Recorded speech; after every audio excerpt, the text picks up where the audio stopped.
Hey y'all, welcome for those who are new and welcome back. My name is Tasha and Melissa's here with me this time, and welcome to Dollars to Cents. We are committed to building generational wealth by building smart financial goals and habits through cash budgeting and financial literacy. Well, first I want to congratulate Melissa on her first video that came out last week. So thank you very much for all those people who viewed her video. She had a lot of good feedback, and I'm so proud of her for being the first one on this channel to give her video and her feedback. And there were quite a few comments out there, and Melissa's here to answer those comments. What were those comments about? The binders. Okay, so what binders? The cash stuffing binders. So they were looking for these binders? The black one and that one. Okay, and where can they find these binders? You can find them at baddiesandbudgets.com. Okay, and these are some really nice binders. Now, these don't come with it. We actually created these. So if you're interested in some nice, cute binders, the owner, Jasmine, actually has these type of binders on her website, baddiesandbudgets.com. So you could definitely get these binders from her. And they also had questions about this binder. That one is from walmart.com. Okay, so these are quick ones, kind of inexpensive. You could get these binders. I like these binders because they are very flexible, and you could get more money in here, and it can expand with how your money grows. And again, we were custom design our own envelopes with some letters from Walmart as well. So this is where we got our binders from. So thank you guys so much for viewing her video, as well as leaving all the great feedback and comments. So before we get started, I wanted to address a couple of questions that some people have asked me, how I got started with cash budgeting and the reason why. Just a quick story. I was raised by my grandmother most of my life. So one thing that she did for us growing up is that she set aside, I guess, money for us. Well, she did set aside money for us, and she sat all of us down as adults at the dining room table, and each one of us had a folder of what she set aside for us. And back then, that was like the 90s, so I'm sharing my age, but it's a real story that she set aside a folder, and Melissa knows the people I'm about to talk about. My uncle, her great uncle, my brother, her uncle, everybody was at the table, and my grandmother had a folder for each one of us. And she broke down pretty much how much she put aside for each one of us. And it was a sizable amount, an absolutely sizable amount, in addition to the value of her home and other things. And one thing about my grandmother is that she definitely gave us the overview of how to write a check, open up a banking account, how to be personable, go into the bank and talk to the bank tellers to get what you need. And to walk out with a small inheritance, and really a really nice sizable inheritance back then, was great.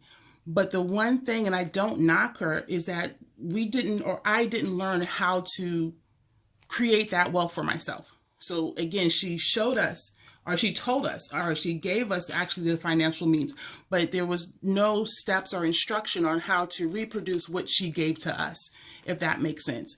And so I want to really focus on making sure how to teach not just you, Melissa, but other generations on how to build generational wealth and make sure we pass that down, because it's very important.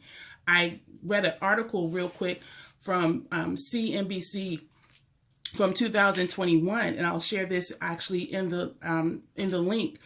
And the title of the article is, "Here's How Black Americans Can Grow Beyond Building Wealth Right Now." Now, please don't be offended. I am not trying to exclude anybody, but that's just the title of the article. But what they're talking about is that there is a huge disparity in regards to wealth between minorities and non-minorities. And let's just keep it real. But statistics show that it's estimated over $330 billion of disparity between Black and white families.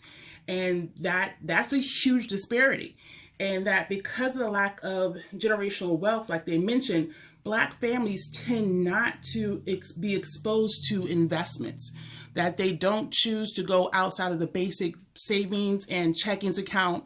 They don't look into other things such as investments, property, long-term savings, and more importantly, they don't teach their next generation. So we want to get out of that. And they also kind of forecast that in 2064, they think that the disparity will actually increase by 70% between minorities and non-minorities. And that they give out some basic steps that any family can actually start doing to better their chances to build generational wealth. And one of the key things is to start talking about it. I was just talking to Melissa about how when I was her age, my grandmother, they didn't really talk about finances. They gave you money, but they didn't talk about how they acquired money, and that we need to start as we are the generation, we need to talk to our next generation about how we acquire finances, what we do about it. While talking about money with friends and family, it's been, again, thought as taboo. Things have now changed. Social media for you guys is the way you guys communicate. So we want to get involved to help you guys out. Another way is to start to save. And we're doing that now, right? Yes. You're definitely saving a little bit at a time, but just start somewhere. Start saving small amount every month. And then slowly but surely, you'll start learning more on how to save better. Now, for some people, the next step may or may not be what you want to do, and it might be overwhelming, but buying a home. What do you think about that?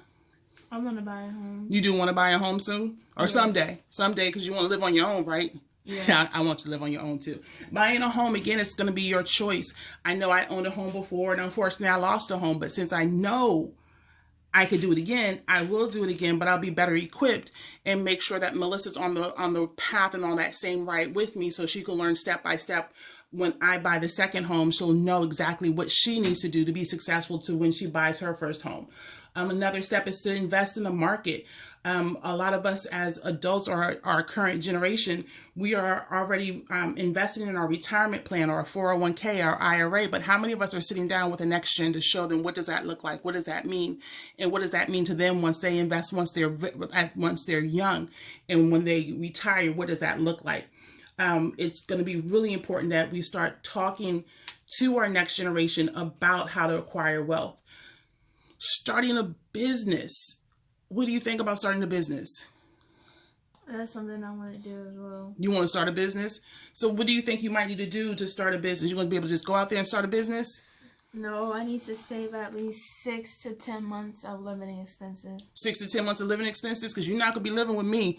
Oh, well, she'll be living wherever she wants to live. And if it's with me, that's great. But starting a business is an opportunity to bring additional income. And we want to support either ourselves or our next gen. If they want to start a business, how do we do that? And talking to our banks and our institution can help us. And then one of the last steps, which I think wraps this all around, is that we need to start thinking about our next generation. And it kind of goes right back to saying that as the current generation, we learn how to acquire wealth for ourselves. It's our responsibility and our due diligence.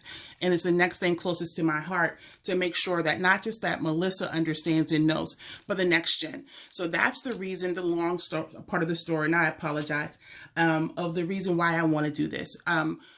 Giving this information to Melissa is important, but there's so many other next gens out there. So if you're a next gen and you don't have a current gen out there to help support you, by all means, tag along for the ride. We're here for you. So that's the reason why I started this channel. The reason why I'm bringing Melissa along, and Melissa's definitely wanting to come along. I'm not forcing her. But it's going to be a work in progress for all of us. So that's the reason. And I hope you guys have your own reason, or that this is something that you're interested in. So today I'm only going to be stuffing for possibly one, if not two, of the binders, because I don't want this to be a very long video, but I want to make sure that I go over some basic things that I know that I've started for my journey. So I do have 3 binders here. I have my bi-weekly living expenses or spending expenses that I stuff for every 2 weeks. I also have my short-term expenses that I kind of save for. So I'll be stuffing for these 2 for right now. But then this is my long-term sinking funds, which is really set up for things that are coming up in 6 months or longer. So I won't stuff for these today, but look for the next video later on this week that you'll see me stuff for this one. Oh, and I also have a 3rd video that will be dropping this week. I already recorded that because I put a post in our community link that showed that I was able to save over $1,000 in the first 3 months of cash budgeting. And I want to show you the receipts of doing so. So I pretty much recorded that earlier so you can see where I was before I start adding on for this month. So let's go ahead and get started. So what I do is I go to the bank. Now let me kind of back up. I am not 100% cash budgeter. Neither one of us, Melissa and I, are not 100% cash budgeter, which means that we don't take all of our cash out and put it into our binders. Our fixed expenses, such as our rent, well, for me, my rent, my car note, utilities, everything like that are already paid for, set up. But my variable expenses, the things that I have control over, I pretty much want to budget for, because I want to make sure the things that I want to save for, such as vacations or what have you, I'm giving more attention to, and I'm not waiting until 2 months before the vacation and taking my last 2 paychecks. That's what's been going on, and I don't want to do that anymore. So I budget differently than some people that you see online. So this is not going to be a total cash budget concept. So what I do is for this 2 weeks, I took a total of $511 out for the next 2 weeks, but I'm only going to stuff for $355. And this is how I do it. So this is for my short 6-month savings. And in this binder, it's only a few envelopes that you'll see. The first one is going to be for car maintenance. So this is for if I need an oil change, or if I need to rotate my car tires, or anything in regards to my car. I try to save for that. So I currently right now have $70 for that, but I will add on $25.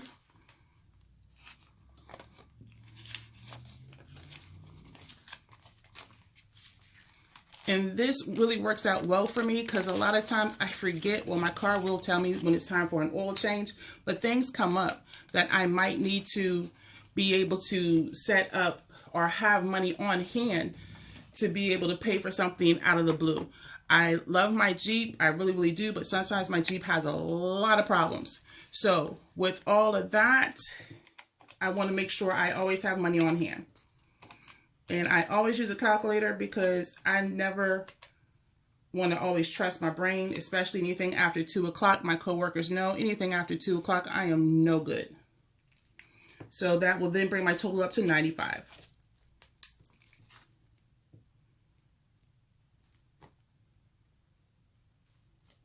What's today's date? 10/8. Thank you.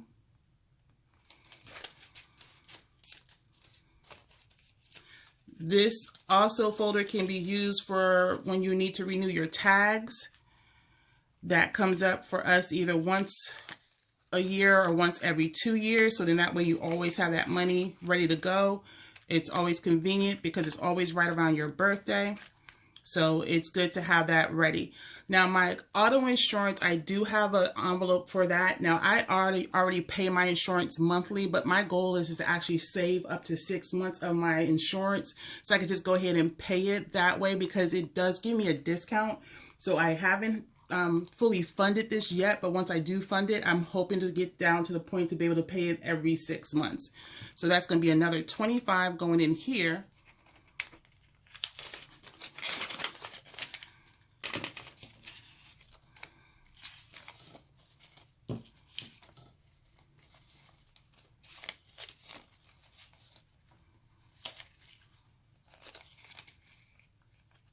And it's always good to have somebody there watching you, just in case if your money doesn't go in right. And Melissa's definitely watching every move I make. And that will then give me $75.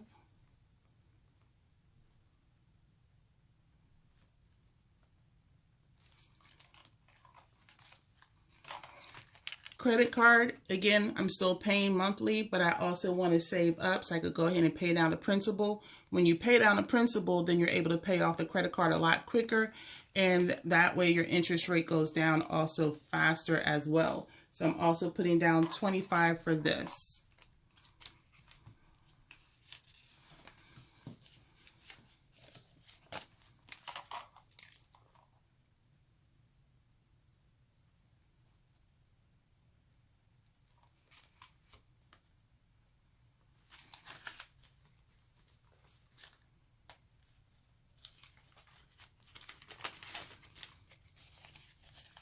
And that will put me at a total of 65.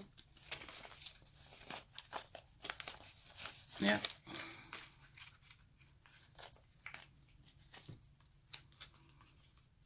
Goal is to get this paid down so when we do have our trip at the end of the year, I have any wiggle room if for any emergencies. Student loans. So for student loans, for me, it's a little bit different. You will see here for student loans, I only saved $10. So for some people, they're going to be like, that's outrageous. Student loans should be way more than that. Since I work in higher education, I do have the opportunity as to stay in school and have my education paid for. So therefore, I get to defer also my student loans. So right now, I'm not aggressively saving for student loans right now. They are saved through deferment for right now. But at some point, I will start putting more money towards my student loans. But for right now, I will add another 25.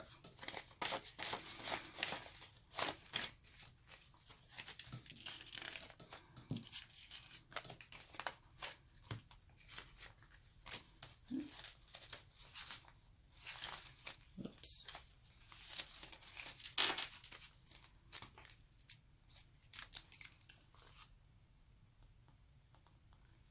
And that will put me at 35.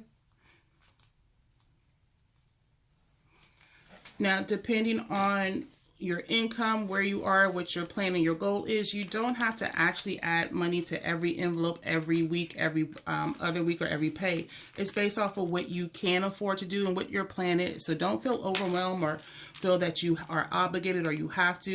Just start for one and then save what you can. And then see what you can save for the next pay, and you'll definitely see growth. So that's what I'll have saved right now for the 6 month short savings plan. Now, for my bi-weekly expenses, right here I have some change left over, but I could tell you I blew a lot for the last 2 weeks. I don't have a lot of money for what I consider for rollover opportunities. So for groceries, that's just Bella. You guys will get to know Bella as we go. Bella is our, how old is she again? Bella is 11. Our 11-year-old Chihuahua that has a lot of personality. Boy, she has a lot of personality. So if you hear her, we apologize. So any money in most of these envelopes, most but not all, and I'll explain why in a minute. I will roll this money over into my sinking fund. Or if it's change, I actually have, hold on. I have an old candle that I pretty much just put change in. So that's where my change goes. But when it's talking about dollars or what have you, I'll use that for my sinking fund, which you'll see for a later video. So that's what I do with my extra money from my bi-weekly. With the exception of eating out, I will start actually holding more money for eating out because I do spend a little bit more money per month in eating out. So I'll try to keep at least up to $100 if I can in eating out. So for personal, I have some leftover money. So I'm going to pull that out. Put the change away. That's $2 left over from personal. So I'm going to put that over, and then in the next video, you'll see me add the $2 over for sinking fund. For miscellaneous, I have extra money from there as well. Take that out. And 1, 2, 3, 4, 5. So a total of $6 hasn't been spent, which is still good. 7, thank you. Ha! $7 has not been spent, and I'll be using that for sinking fund in the next video. So now my bi-weekly is completely empty. So let's go ahead and stop it for the next 2 weeks. So for groceries for me, it's going to be $180. I try to balance this out, or really try to plan for the whole 2 weeks. I do as much meal prepping as I can. We are very busy in and out. So if I can meal prep, it saves me time and money. And so I normally stay within my budget for $180.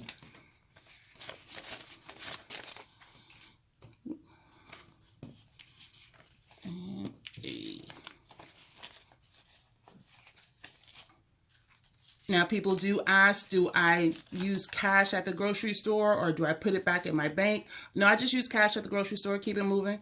It makes it easier for me because I'm handing the cash, and therefore it's something for me that I know that, hey, if I don't need it, I'm not going to spend it because I don't really want to give out the cash if I don't have to. Eating out, $50. Like I said, I will try to hold on to eating out as much as possible, but a few things are coming up because of the season and because of my job. Where I work at the college, there is a cafe that is really, really well popular per se, and we try to get reservations as much as possible. So I definitely want to have money available for that, and I think we hopefully will get a reservation coming up soon. So it's going to be $50 for that. 10, 20, 30, and 50.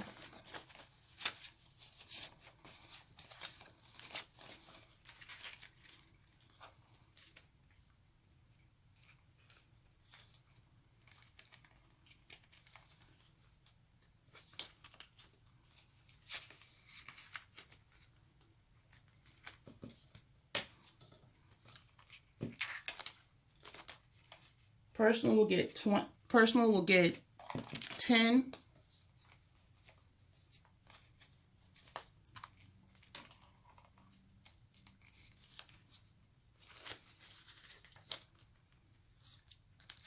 And miscellaneous will also get 10. I think I got extra ones, and it might be 15. Hold on. 1, 2, 3, 4, 5, 6, 7, 8, 9, 10. So it's actually going to be 15. So I'll go ahead and put the 15 in for personal. And I'm sorry, for miscellaneous. Thank you. And if anything's left over after the 2 weeks, again, I will just roll that over to my sinking fund. And then that's how I actually get extra money going into my long-term goals. So for this 2 weeks, I already have my bi-weekly spending fully stuffed for the next 2 weeks. And then if for some reason something happens with the car, I have that ready to go. I also have money set aside to pay up or pay down for my credit card, hopefully in the next couple of months, to be able to put more money on my principal. So these 2 binders are taken care of for the next 2 weeks. So with that being said, the goal for our channel is to make sure that we do commit ourselves to cash budgeting, to share our story and our journey, and more importantly, to hear from you guys. We truly appreciate all the love and support from family and friends and from the new viewers that are viewing us. So please, if you like what you hear and what you see and you want more of it, Melissa, what do you think they should do? Like, share, comment, subscribe, hit that notification bell. And we will definitely see you in the next video. Thank you guys so much, and we'll see you guys later. Bye. Bye.